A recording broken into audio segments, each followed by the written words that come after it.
So and it got on the Charlie Sykes show, I guess, on radio, and the Sentinel, and I think it even made sparked a lot of debate. So we're going to show you that. We're just going to show you a bit of when the tape was playing and we were rolling it on the air, and you can see the dialogue as it goes across the screen. So we'll be right back in a minute. Watch this one.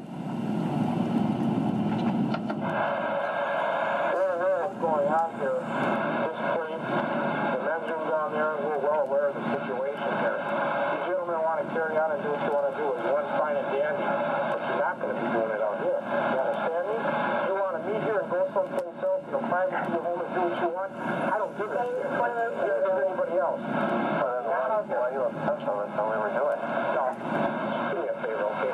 Take my warning, okay? If I see you guys out here again, I'll find something to arrest you for. Because we're not going to put up with this. This place up here is for retarded children. They walk through here. Handicapped children, and they don't have to come upon you two guys taking this place. Alright? Okay? I don't like that. Don't play dumb with me. I know what's going on. You know what's going on. And we don't want it going on out in the public here, okay? Simple as that, okay? Anyway. Responsible and accountable for upholding the public trust. So then, as you can see, we showed his picture, and that was Officer Howard Bacon. And we've done that a number of times, showed officers' pictures. We showed, what was his name?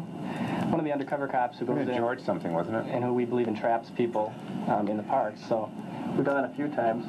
The interesting thing is after Dan got a copy of his picture in a channel, Channel 12 went there? Some TV station went there and their picture was down. Oh yeah, after we went in with a camera and filmed Howard Bacon, who was the officer on that tape you just heard.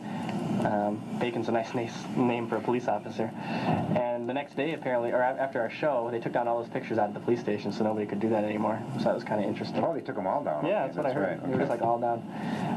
Next clip we're going to show you is a little more lighthearted. This is going to be one of Lou Broyles' first appearances on MPAC Studio. Right after the March on Washington, this is going to be a double clip. First you're going to see Mike and Lou and I on the show, and then later on we'll be joined by a couple other guests. It was kind of a fun show because we had all just gotten back, and this was such a successful event, the March on Washington. We had like 10,000 people in the studio? Yeah, this was March 27th, or April 27th, 1993, and we had a lot of people in here. We were all very happy about coming back and being on the show. So watch a little bit of this, and I'm going to leave the sound on for a minute so we can show you a little something interesting that Michael doesn't know about here. Lou, watch this because this will be in your younger days. Now you watch this, Michael. I'm not going to turn the sound off yet. Here you get a rare chance to see something, kind of a comparative. Here we go. Now, I don't know who wins that. I think you were showing your sunburn head. I don't think we were praying. Yeah, I think we were comparing whose head was more sunburned. I think we should invite Lou on and you can do an update and see how. Oh, you stalled it. I said we didn't have our heads on that. No, you we didn't did. Have your heads on that one. And I just thought I'd show that. It was kind of funny, the two of you. And then this is when we were joined by more people. That's Stephanie Hume, who's with the Lesbian Alliance of Metro Milwaukee and the Community Policing Task Force. I'm not sure the name of that. And Lori Coleman, who after that I think became the first paid employee of the Lesbian Alliance of Metro Milwaukee, and was kind of a Stonewall. What was her title? Yeah, actually, she was kind of initially helping assist with the Stonewall preparations for this past summer Stonewall celebrations. So actually, I thought we had more people in the studio than it seemed like we were. No, I know. Jammed it felt more jammed back here, but that was about it. That's probably one of the more wider shots you'll see Dan use with the camera. Dan's very conservative. he's very camera conservative. Michael wants the camera to be, the whole room. Well, I took the full training, so I know how we should space it. Yeah. Next one is one of the very first shows we did. It's actually the second show. It was November 24th, 1992. And to me, it's one of the most clever things we did, or at least we went out and actually did something interesting. Oh, I remember this. We went out, and at the time, there was a lot of news about the EWM campus police entrapping people in certain bathrooms there, going in there and acting as though they wanted to have sex, and then if anybody even responded by looking at them or in any way, or sexually, they would get arrested and get fined and quickly be able to pay the ticket. Otherwise, their name would be plastered, somewhere, so they were too afraid to even fight the tickets. And what we did is we went in and we did a mock interview with one of what we called the PP police at EWM, and this was Sergeant Tom Nimrod, and he was kind enough to show us some of the techniques. You'll see him showing us some of the techniques he used and how he approaches the bathroom and sneaks down the hall. So watch this, and we'll I wonder if he's still on the force.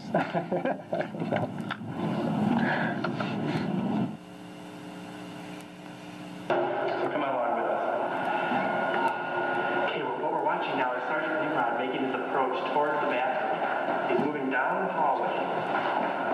He's highly trained in this man. Now he's going to enter the bathroom itself. Ah, I see. Very interesting. We're going to get that changed to PP policing. If I think about it, the procedure is generally, I know it's highly technical, but you could try to. sure. First, I go, ooh, and then I go, and then I can't remember if it's go, ooh, or but what I do is go, Okay. and that's how. So you made those sounds. Is there anything else you should do while you're making the sounds? I just need to take off my sunglasses so you can see me try and think. And I can tell you are trying. Well, we also make a motion that simulates, well, this. When we cast a shadow. I'm sure. All right, I'm going in the other stall. Closing the door. We're trying to. And then I'm sitting here, I'm here maybe for the purposes of elimination. Maybe I'm a pervert. So how does this go now? What's that sound? I hear some.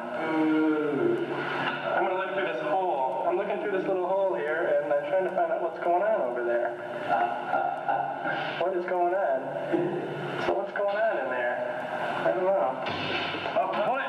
BB buoys! Oh my God, I've been caught. Oh, that's really cool. I like how you did that, Sergeant.